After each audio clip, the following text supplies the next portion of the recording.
Hello friends, welcome back to my channel. आज मैं बात करने वाली हूँ हाल ही में रिलीज हुई मूवी फ्यूरियस के बारे में। तो मूवी की शुरुआत जर्नलिस्ट मटिया से होती है, जो अपने पति नवीन से फोन पर बात कर रही होती है। नवीन उसे घर वापस आने के लिए कहता है, लेकिन मटिया मना कर देती है क्योंकि वह एक मिशन पर होती है। वह हाल ही में लापता हुई एक बच्चे को तलाश कर रही होती है। मटिया नवीन से कहती है कि उसे पता चल गया है कि बच्चे कहाँ हो सकते हैं और उसने उसकी लोकेशन भी ढूंढ ली है।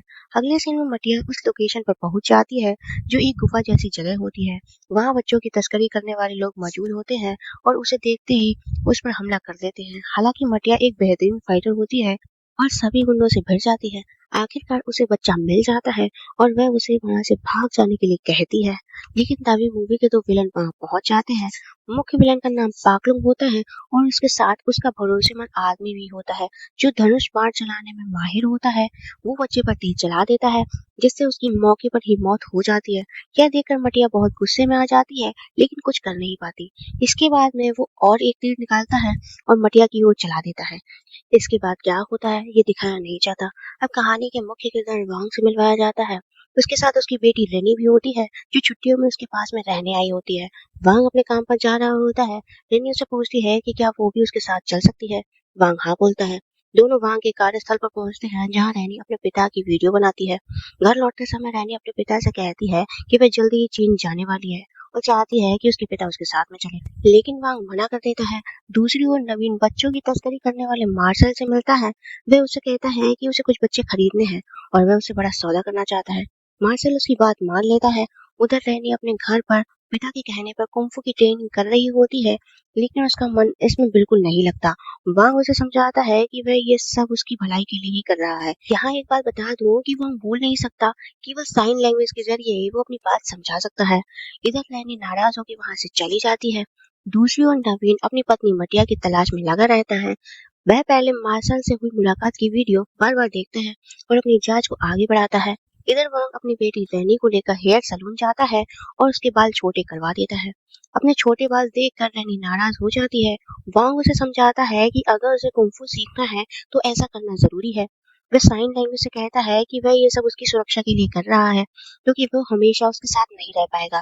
रैनी भावुक होकर कहती है कि पहले वह खुशी खुशी उसके साथ ट्रेनिंग करती थी, क्योंकि उसके पिता हमेशा उसके साथ रहते थे, लेकिन वो अब उसके साथ चीन नहीं जा रहे हैं। गुस्से में रैनी वहां से चली जाती है। कुछ दूर चलने के बाद उसे एक छोटा लड़का मिलता है, जो मदद के लिए पुकार रहा होता है। वो कहता है कि उसके माता पिता मुसीबत में हैं। रैनी उसकी मदद करने के लिए तैयार हो जाती है और उसके साथ चल पड़ती है, लेकिन ये सब एक जाल होता है।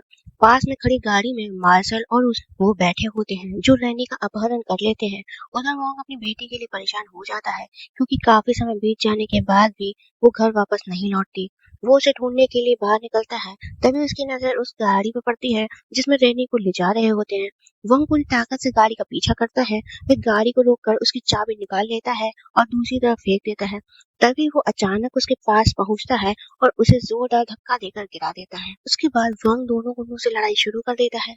मार्शल और हो उसे पास की एक फैक्ट्री के अंदर ले जाते हैं, जहाँ काफी देर तक जबरदस्त एक्शन होता है। आखिरकार वंग दोनों पर भारी पड़ जाता है और बाहर निकलकर अपनी बेटी को ढूंढने लगता है। तभी मार्शल उसके सामने आ जाता है और उसे रोकने की कोशिश करता है। उसी समय वंग की नजर अपनी बेटी रेनी पर पड़ती है। वो भी बाहर आ जाता है। उसके हाथ में एक बड़ा लोहे का डंडा होता है, जिससे वह वोंग पर हमला कर देता है। इसके बाद वो वोंग को बांध देते हैं और उसे ऊंचाई से नीचे फेंक देते हैं और रेनी को अपने साथ ले जाते हैं। रेनी को एक दूसरी जगह ले जाया जाता है। वह अपने पिता को पुकार रही होती है, लेकिन कुछ नहीं कर पाती। उधर वोंग पूरी ताकत से गाड़ी के पीछे दौड़ता है, लेकिन तभी एक दूसरी गाड़ी आकर उसे जोरदार टक्कर मार देती है। अगले सीन में बॉन्ग पुलिस स्टेशन पहुंचता है। वह पुलिस को साइन लैंग्वेज के जरिए बात बताता है कि उसकी बेटी का अपहरण हो गया है और अपहरण करने वाली गाड़ी का नंबर भी बताता है। वहां मौजूद महिला पुलिस अधिकारी उसकी बात ध्यान से सुनती है। तभी उसका बॉस वहां आता है और पूछता है कि क्या हुआ। डोंग पूरी बात बताती है, लेकिन उसका बॉस कहता है कि हर मामले की एक कानूनी प्रक्रिया होती है। वह बॉन्ग से कहता है कि जैसे ही उसकी बेटी के बारे में कोई जानकारी मिलेगी, वो उसे तुरंत सूचित कर देगा। डोंग के पास कोई दूसरा रास्ता नहीं होता है, इसीलिए वह वहां से लौट आता है। दूसरी ओर डोंग अपने सूत्रों से संपर्क करना शुरू कर देती है, ताकि अपहरणकर्ताओं का पता लगाया जा सके। उधर रेने और बाकी सभी बच्चों को एक बंकर में बंद करके रखा गया होता है। वोंग अपने घर पहुंचता है, अपने गांव को साफ करता है। और अपने सभी हथियारों को तैयार कर लेता है। तभी उसे याद आता है कि जिन लोगों से उसकी फैक्ट्री में लड़ाई हुई थी, उसने उसकी गाड़ी देखी थी और उसे अंदाजा हो जाता है कि वो किस जगह से जुड़े हो सकते हैं। उसी समय नवीन भी उस लोकेशन पर पहुंच चुका होता है। वहां मार्शल उसकी तलाशी ले रहा होता है और फिर उसे मिस्टर सॉन्ग के सामने ले जाया जाता है। नवीन बच्चों को खरीदने का सिर्फ दिखावा कर रहा होता है। उसका असली मकसद अपनी पत्नी मार्टिया को ढूंढना होता है। तभी वहां वोंग भी पहुंच जाता है। वह मार्शल को पहचान लेता है और समझ जाता है कि ये वही आदमी है जिससे उसकी पहले लड़ाई हुई थी। वोंग उससे अपनी बेटी के बारे में पूछता है, लेकिन मार्शल जवाब देने की बजाय उससे लड़ने की कोशिश करता है। वोंग उसे बुरी तरह पीट देता है। तब मार्शल अपने आदमियों को आदेश देता है कि वोंग को मार डालो। उसी समय रिंग में घोषणा की जाती है कि जो भी वोंग को मार देगा उसे मोटा इनाम दिया जाएगा।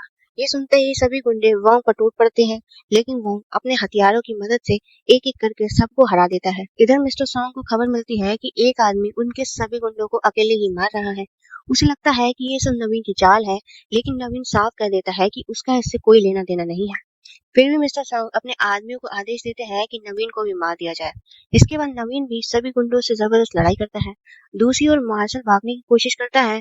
वह ऊपर की मंजिल पर पहुंचता है, लेकिन धक्का लगने से उसका संतुलन बिगड़ जाता है और वह नीचे गिरकर मर जाता है। वोंग ये सब देख लेता है। इसके बाद उसकी नजर नवीन पर पड़ती है। नवीन कंट्रोल रूम में पहुंचकर वहां मौजूद सारा डेटा इकट्ठा करने की कोशिश कर रहा होता है।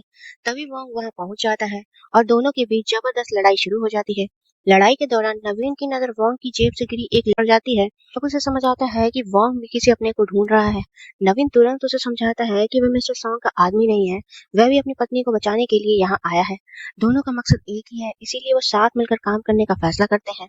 उधर मिस्टर सॉन्ग अपनी फैक्ट्री में मार्शल से पूछताछ कर रहा होता है। उसके साथ मार्शल का बेटा लिम्बॉय भी मौजूद होता है। मार्शल अपना काम ठीक से नहीं कर पाया था, इसीलिए मिस्टर सॉन्ग उसके बेटे के सामने ही मार्शल की हत्या कर देते हैं।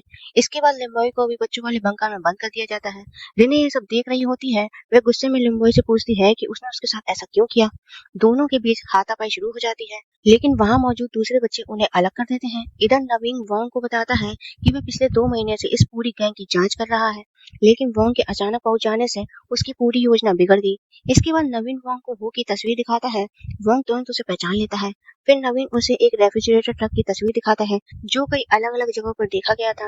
वोंग सभी सुरागों को जोड़ता है और समझ जाता है कि बच्चों को आइस फैक्ट्री में रखा गया है। दोनों तुरंत वहां पहुंचते हैं, लेकिन जैसे ही वो अंदर जाते हैं, वो उन पर हमला कर देता है। नवीन पहले अकेले उससे लड़ने की कोशिश करता है, लेकिन वो उन पर भारी पड़ता है। तभी वोंग भी वहां पहुंच जाता है। इसके बाद वोंग और नवीन मिलकर हो के खिलाफ जबरदस्त लड़ाई लड़ते हैं। दोनों अपनी पूरी ताकत लगा देते हैं ताकि किसी भी तरह हो को हरा सकें, लेकिन कुछ नहीं कर पाते। तभी वोंग ये सुनता है कि उसकी बेटी की मौत हो गई है। ये सुनकर वह गुस्से से बेकाबू हो जाता है और सामने वाले को जान से मारने लगता है, लेकिन नवीन उसे रोकता है और कहता है ऐसा मत करो, हो सकता है तुम्हारी बेटी जिंदा हो और पाकलुंग के पास हो। इसी बीच डोंग कॉल करके बताती है कि तुम्हारे ससुर की फैक्ट्री में कुछ संदिग्ध गतिविधियां चल रही हैं। वहाँ एक गूंगा व्यक्ति अपनी बेटी को ढूंढ रहा है और उसके साथ में एक अन्य व्यक्ति भी है। डोंग कहती है कि वह पता लगाएगी कि वो लोग कौन है।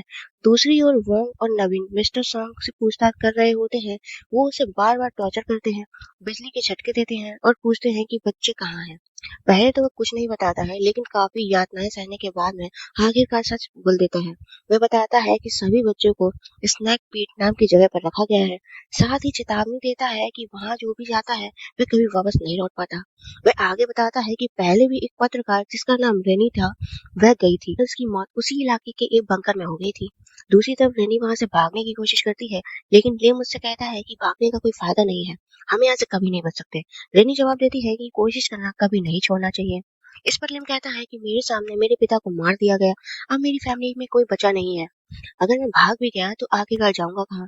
रेनी उसे हिम्मत देते हुए कहती है कि चिंता मत करो, तुम हमारे साथ रह सकते हो। उधर रात के समय मिस्टर सॉन्ग फैक्ट्री से बाहर निकलते हैं, लेकिन सामने पाकलुंग और टाको पहले से उसका इंतजार कर रहे होते हैं। टाको बिना कोई मौका दिए उसे मार देता है। इसके बाद कहानी फिर स्नैक पीट की तरफ बढ़ती है, जहाँ रेनी बाकी बच्चों के साथ कैद होती है। मौका मिलते ही वह जेल का ताला तोड़ देती है और बच्चों को लेकर भागने लगती है, लेकिन तस्करों को इसकी भनक लग जाती है और वे कुछ बच्चों को फिर से पकड़ लेते हैं। रेनी एक तस्कर से भिड़ जाती है और उसे मार गिराती है। इसी समय वोंग और नवीन भी वहां पहुंच जाते हैं। दोनों प्लान बनाकर अंदर घुसते हैं और गुंडों से जबरदस्त लड़ाई शुरू कर देते हैं। लड़ाई के दौरान वोंग की नजर रेनी पे पड़ती है और रेनी भी अपने पिता से मिल जाती है।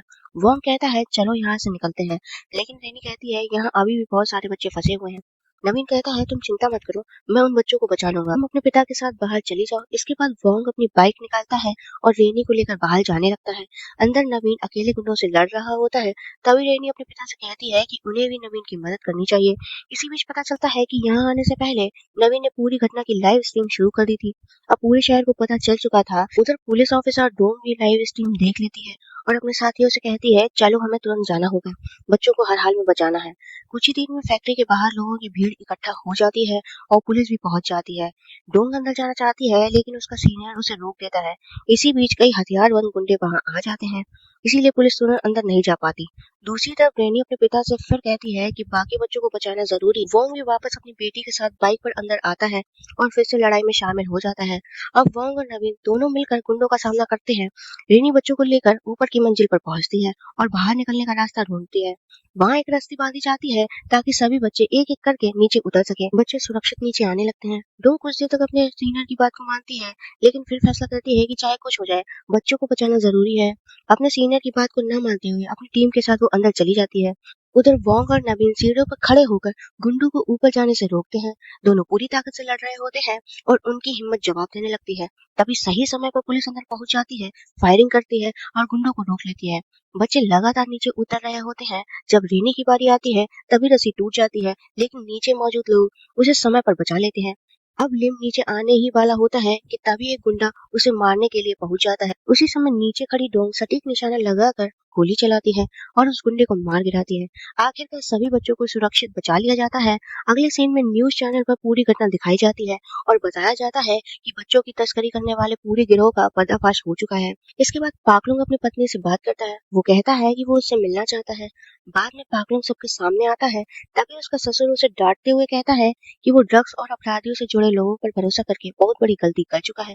वो कहता है कि तुम बच्चों की तस्करी करते हो, दूसरे गंदे काम करते हो, क्या तुम्हें अपने आप पर शर्म नहीं आती? पागलू गुस्से में कहता है मैंने कुछ नहीं किया।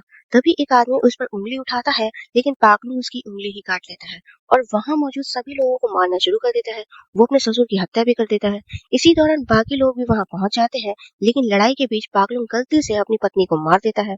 दूसरी ओर पुलिस स्टेशन में वोंग और नवीन के बयान ले रही होती है। वो उनसे कहती है मुझे पता है कि तुम दोनों ने बच्चों की जान बचाई है लेकिन कानूनी प्रक्रिया के तहत तुम्हें एक रात जेल में रहना होगा। वोंग उनकी बात मान लेता है और दोनों को जेल में बंद कर दिया जाता है। उधर वो फैक्ट्री से बाहर निकलता है और अपने पिता मिस्टर सॉन्ग की लाश देखकर टूट जाता है। जेल में नवीन वोंग से कहता है आज तुमने बहुत बड़ा काम किया है, हमने कई बच्चों की जान बचाई है। इसी बीच पुलिस स्टेशन के बाहर पाकलू और तक बदला लेने के इरादे से पहुंच जाते हैं। सबसे पहले तक अंदर घुसता है और अपने तीरों से कई पुलिस वालों को मार देता है। डोंग को जैसे ही खतरे का एहसास होता है वो बच्चों से कहती है कि वो छुप जाए लेकिन तक उसे देख लेता है और उस पर हमला कर देता है। उधर वोंग और नवीन को भी पता चल जाता है कि पुलिस स्टेशन पर हमला हो चुका है। वो हथियार उठाने की कोशिश करते हैं लेकिन तक डोंग को मार देता है। इसके बाद पाकलून जेल के अंदर पहुंचता है लेकिन वहाँ वोंग और नवीन नहीं मिलते। दोनों बच्चों के साथ छत पर पहुंच चुके होते हैं और वहां से निकलने की कोशिश कर रहे होते हैं। तभी पाकलून तक उसका रास्ता रोक लेते हैं। लिम रेनी को लेकर भागने की कोशिश करता है लेकिन तक उसके पैर में तीर मार देता है। अब यहाँ एक जबरदस्त फाइनल फाइट सीन शुरू होता है। वोंग और नवीन मिलकर पागलों और तक से लड़ते हैं। तभी वो भी लड़ाई में शामिल हो जाता है और पागलों पर हमला करते हुए कहता है तुम लोगों ने मेरे पिता को मार डाला। अब पांचों के बीच में भयंकर लड़ाई होती है। इसी दौरान नवीन किसी तरह तक को नीचे गिरा देता है और उससे अकेले लड़ने लगता है। तभी उसकी नजर तक के पास रखी हुई मिट्टी की मूर्ति पर पड़ती है जिससे पहले हत्या की हुई थी। तक हंसते हुए कहता है मैंने तुम्हारी पत्नी को भी इसी तरह मारा था।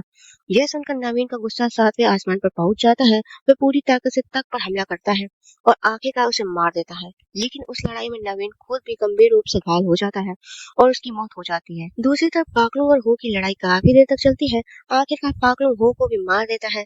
अब केवल वोंग और पाकलू आमने सामने रह जाते हैं। पाकलू वोंग की बेटी को पकड़ने की कोशिश करता है लेकिन वोंग समय रहते पहुंच जाता है और उसे नीचे गिरा देता है। दोनों के बीच लंबी और खतरनाक लड़ाई होती है।